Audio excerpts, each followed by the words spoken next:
ओगी ग्राम रे भयावह अग्निकांड घर पड़ी पाउंस दुर्बृत्तों हाथ थिबा संदेह। अनुगोल जोरपड़ा थाना अंतर्गत ओगी ग्राम रे गत राति रे एक भयावह अग्निकांड घटी जितेंद्र प्रधान घर संपूर्ण पड़ी पाउंस हो जाइछि। घटना समय परिवार लोके घरे शोइथिबा बेले अचानक निया लागितिबा सूचना मिलिछि।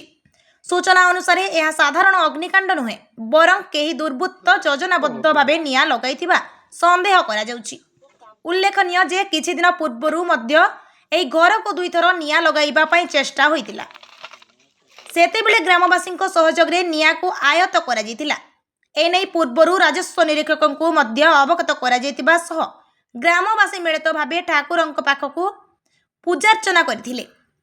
तथापि एपरी घटना पुणी थरे घटिबा ग्राम रे भय और आतंक सृष्टि करिछि। प्रभावित परिवार को शीघ्र सहायता जोगाई देबा सह दोषी को चिन्हट करी कठोर दंड विधान करबाकू परिवार और स्थानीय लोक माने दाबी करछन्ती। कोन कोन होइतला? मो ना ध्रुवचरण प्रधान। काली राति 11:30 रु 12 भितर घर जलीगला। जलिवा भितर गाँ वाला आसिकिनी साहाଯ୍य सहयोग करछन्ती। दमकल वाला आसथिले दमकल वाला लिभेई लुभाइकिनी सब जाइछन्ती। आमर यही 1.5 वर्षर खाद्य सब जली पाउंस हो जाइती।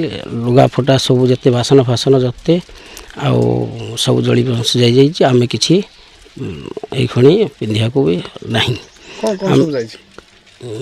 धान जाइछि, बिरी मुग बिरी वर्ष माने थाली प्लेट गिना जते सब लुगा फटा सब डॉक्यूमेंट गुडा भी सब जली जाइछन्ती। कंसा बासन सब जाइछि। 2 बखरा घर 2 भाई घर।